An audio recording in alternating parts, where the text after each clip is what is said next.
বর্তমান বাংলাদেশে আসলে আপনি কোনটা বিশ্বাস করবেন আর কোনটা করবেন না, এটা একটা বিরাট প্রশ্ন হয়ে দাঁড়িয়েছে। এই যে ধরুন দুদিন আগের মাইলস্টোনের ঘটনাটাই আমরা একটু চিন্তা করি। আমরা দেখলাম ঘটনাটি ঘটবার কিছুক্ষণের মধ্যেই প্রধান উপদেষ্টা একটি ফেসবুক স্ট্যাটাস দিয়ে মানুষের কাছ থেকে অনুদান চাইলেন এবং তিনি একটি হিসাব নাম্বার দিলেন। তার কয়েক মিনিট পরেই সেটি তিনি পোস্ট ডিলিট করতে বাধ্য হলেন। আমরা দেখলাম যে তার কিছুক্ষণ পরে রাত ৩টার সময় পরীক্ষাটি ক্যান্সেল হলো, অথচ তার আগে বারবার স্টুডেন্টরা দাবি তুলেছিল যে এরকম একটা ভয়াবহ ট্র্যাজেডি, যেখানে মাইলস্টোন কলেজেরও ছাত্ররা আছে যারা এইচএসসি পরীক্ষা দিচ্ছে, বাট সেসব কোনো কিছুতে কর্ণপাত না করে হঠাৎ রাত ৩টার সময় এরকম একটি ঘোষণা আসলো।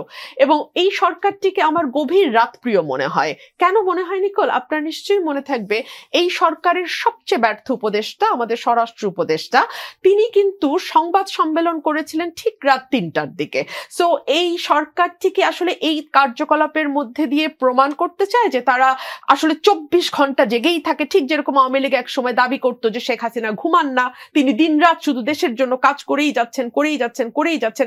এই সরকার হয়তোবা সেটি প্রমাণ করবার জন্য রাত ৩টার সময় সংবাদ সম্মেলন করেন কিংবা ৩টার সময় পরীক্ষা বাতিলের একটি ঘোষণা দেন। এই নির্বাচন নিয়েই ধরুন না কেন, সরকার কতবার কত রকম কথাবার্তা এখন থেকে মানে শুরু থেকে বলে আসছে। প্রথমে বললো যদি অল্প সংস্কার হয় ছোট প্যাকেজ, যদি বড় সংস্কার হয় বড় প্যাকেজ।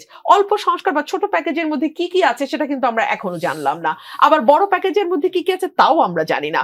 সরকার টাইম ফ্রেম দিল ডিসেম্বর থেকে জুন পর্যন্ত, এর মধ্যে আবার 6টা মাস চলে আসে। সো আপনি ডিসেম্বর ধরবেন না জানুয়ারি ধরবেন, কেউ বললো ফেব্রুয়ারি ধরবো না মার্চ ধরবো, আবার আরেক পক্ষ বললো না না এপ্রিল বা মে ধরি, আবার আরেক পক্ষ বললো না না জুনেই হতে পারে। সো এই যে বাংলাদেশের যতগুলা রাজনৈতিক দল মোটা দাগে তাদেরকে 6 ভাগে ভাগ করলে এক এক ভাগ কিন্তু এক এক মাস নিয়ে লড়াই করতেই পারে, কারণ সকল কিছুই সরকারের কাছ থেকে এসছে।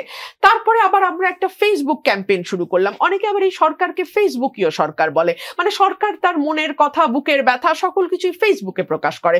সো এই কারণে দেখা যায় যে সিদ্ধান্তগুলোও ফেসবুকেই আসে।